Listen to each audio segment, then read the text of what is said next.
우리 기독교인들은 첫 인류는 당연히 아담이라 생각합니다.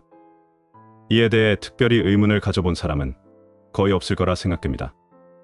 하지만 창세기를 자세히 들여다보면 다음과 같이 몇 가지 흥미로운 의문점들이 발견됩니다. 하나, 창조 순서의 차이. 창세기 1장에서는 식물과 동물을 만드시고 남자와 여자를 만드셨습니다. 창세기 2장에서는 남자를 먼저 만드시고 식물과 동물을 만드신 다음 여자를 만드셨습니다. 뭔가 이상한 거 못 느끼셨나요?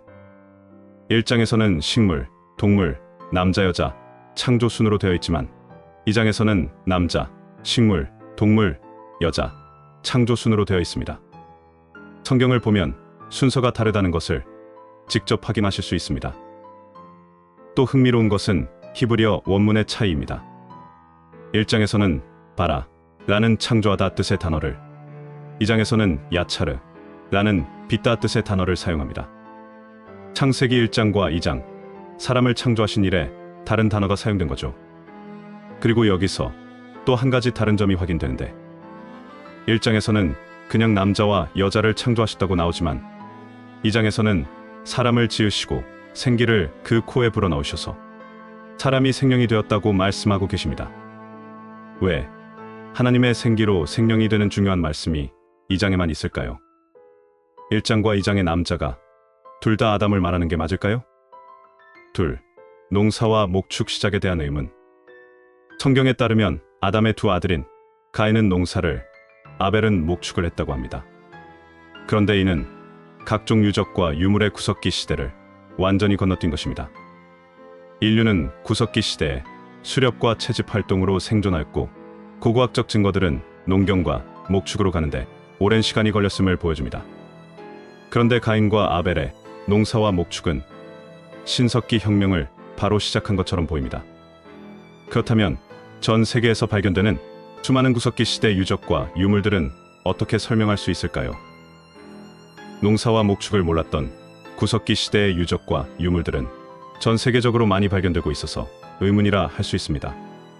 셋, 가인의 염려와 아내에 대한 의문. 창세기 4장에서 가인이 아벨을 죽인 후 두 가지 수수께끼 같은 장면이 나옵니다. 첫째, 가인이 누군가에게 죽임을 당할까 두려워합니다. 이를 아담의 다른 자식들이라 말하는 사람들도 있지만 가인이 죄를 지어 쫓겨날 땅에 이미 아담의 다른 자식이 가 있다고 생각해야 될까요? 둘째, 가인이 누군가를 만나 자녀를 낳습니다.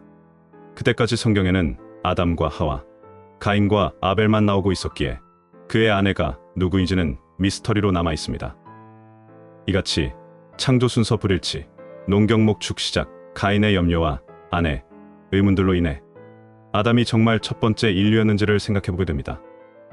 이제 이런 의문들을 바탕으로 한 가지 흥미로운 가설을 세워보려 합니다. 말 그대로 가설이며 강력히 주장할 생각은 없으니 심각하게 받아들이진 마시길 부탁드립니다. 하나님께서 태초의 천지를 창조하셨습니다.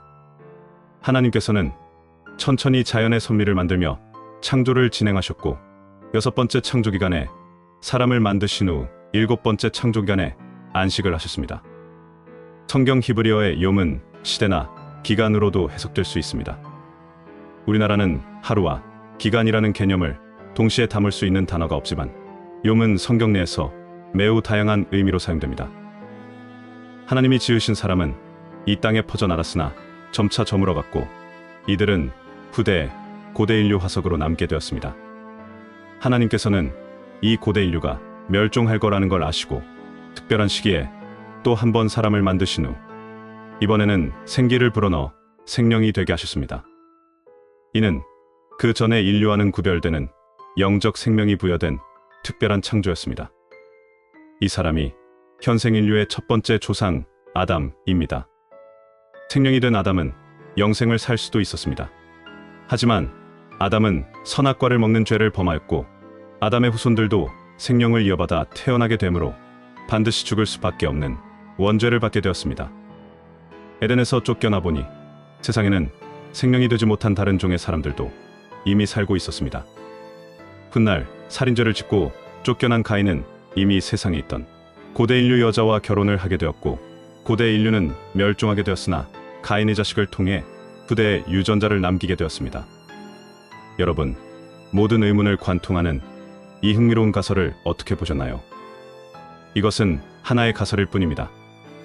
진실은 하나님만이 알고 계시죠. 하지만 한 가지 확실한 것이 있습니다. 우리는 하나님의 생기를 받은 특별한 존재라는 것, 그리고 하나님의 사랑과 구원의 계획은 변함이 없다는 것입니다. 오늘은 한 가지 재미있는 의문을 남겨보겠습니다. 하나님께서는 생기를 불어넣으면 생명이 되어 특별해질 것이라는 것을 알고 계셨습니다. 하나님은 우리가 상상도 못한 세월을 살아계신 분인데 이 생기를 아담에게 처음 불어넣어 보신 걸까요?